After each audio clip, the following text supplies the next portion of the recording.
Hi, in this video I'll be showing you how to use IXWebhosting with our Amazon site installer.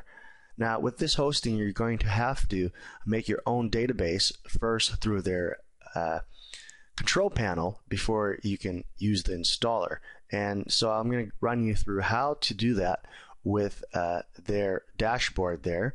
You need to make a database and a username. So first log into your management console for your hosting at IXWebhosting for your server, and scroll down to where you see the database sign here and click on that. Once you press the MySQL server, you'll come to a page that looks like this. Next, what you want to do is press the Add Database icon right here. And the next page will be creating our database in IXWebhosting. I usually like to name my database my domain name minus the .com. So if my domain name was besthairlossproducts.com, I would take out the dot and it would be besthairloss.com.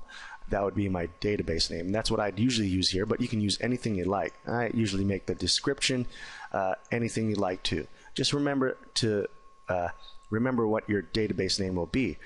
When you fill this information in, press Next. On the next page, we'll be making a username and a password for our database here. And in the username field, type a username in there that you'd like to use for your database.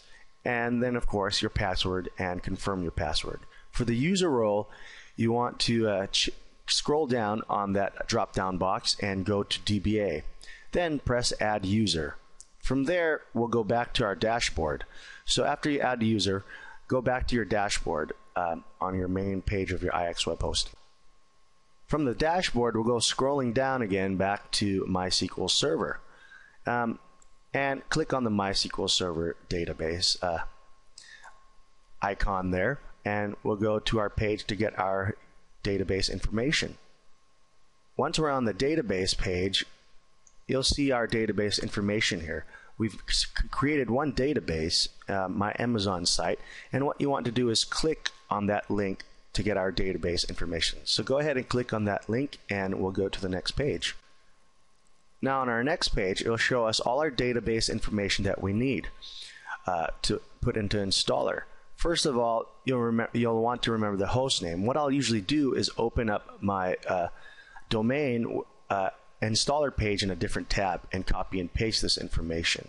But host name is going to be where it asks for host name. We're going to have to add the port to the end for IXWebhosting.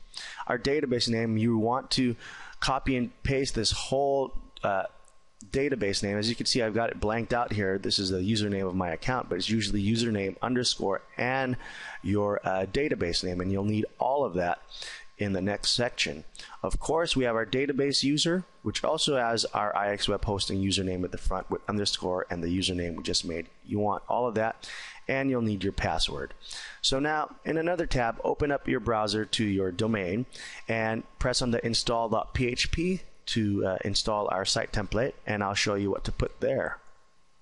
Now that we have our page opened up here, what we're looking at here is, of course, in the regular tutorial, change your site name to your keyword or your niche category keyword. And where it says host name, we want to look at that host name, which is usually MySQL some number IXWebhosting.com, and we're going to put a colon in there. And the port number is 3306. You want to look at your information that we saw in the last screen, which you should have opened up in another tab, and change that information around with the port that they say. And in the name field, we're going to put our database name, which again is that whole thing I asked you to paste there or copy, which means you need to have your username here that they have. It's usually C something, some number, and underscore, and the username that we made. And then allow database creation and our username again that we made for our database. And this in front of here is, of course, the whole username, and you can see it on your page, the last page that we were on, and your password. Of course, press I have it all warning and notices. Press test connection first to make sure it connects successfully, then press install. Your site should be ready to go. And this is how you use the site installer with IXWebhosting.